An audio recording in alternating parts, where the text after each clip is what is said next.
গণভোটে ব্যালটে 4টা কথা বলেছেন।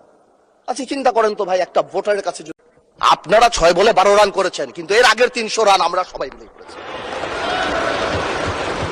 সুতরাং আপনাদের একজন একটা কথা বলবেন, আরেকজন আপনারা আমাদেরকে লগর সেটে নিয়ে যাবেন, আমাদেরকে অ্যাটাক করবেন। আপনাদের কথা আজকে দেশবাসী বিভ্রান্ত যে আমরা নাকি জুলাই সনদ বাস্তবায়ন করতে চাই না। অফকোর্স উই ওয়ান্ট জুলাই সনদ, আমরা চাই এটা বাস্তবায়ন। প্রক্রিয়াটা কি? প্রক্রিয়া তো আপনারা ভুল করেছেন। আপনারা কেন সেই সময় ইন্টারিম গভর্নমেন্টে আপনারা সাপোর্ট করেন বা বলতেন যে এটা ট্রানজিশনাল রেভলিউশনারি গভর্নমেন্ট করা হোক, এটা একটা রেভলিউশনারি গভর্নমেন্ট করা হোক, কনস্টিটিউশনকে রিরাইট করা হোক। আপনারা কোথা থেকে নিয়ে আসছেন সংবিধান সংস্কার পরিষদ? What status it has? এটা কোথা থেকে আসছে?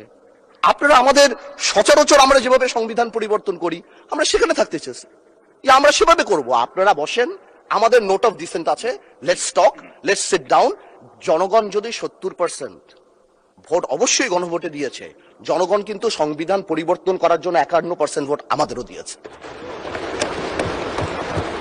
তো সেটাও তো গণভোট, অফকোর্স গণভোট। এই যে আপনারা অনেকে বলেন অবৈধ, আমি অবৈধ বলতে চাই না, ইটস টু হার্শ, রিগরাস, বাট এটা সত্যি। এটা it cannot be traced back in the constitution, so it is a mere unconstitutional thing.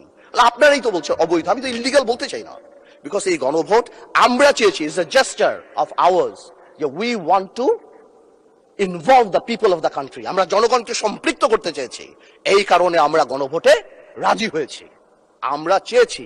এখন গণভোটে আপনাকে একটা কথা বলি, আসলে বলা উচিত না, ইন্টারিম গভর্নমেন্ট তো আমাদেরই ছিল, কিন্তু কিছু টেকনিক্যাল লেকুনা, কিছু পলিটিক্যাল ব্লাফ তো আমরা পেয়েছি।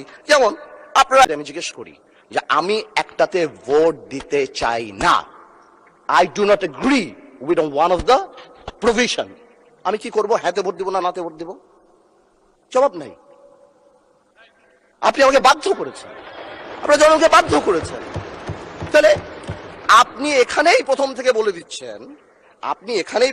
বলে দিচ্ছেন সংসদ নিম্নলিখিত প্রস্তাব সমূহের প্রতি আপনার সম্মতি জ্ঞাপন করিতেছি না। তার মানে এই আদেশ, যেটাকে বারবার ইলিগাল বলা হয়, আমার ভাই আইনও দিল, ওই আইনের ব্যাপারে আমি আসতেছি।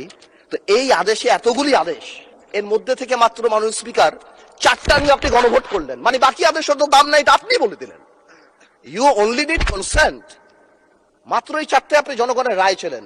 আর আপনার যে বাকি প্রভিশন গুলি আছে সেগুলি রায় কোথায়? সেগুলি আপনি চান নাই। তার মানে you yourself undermine the provision of the আদেশ।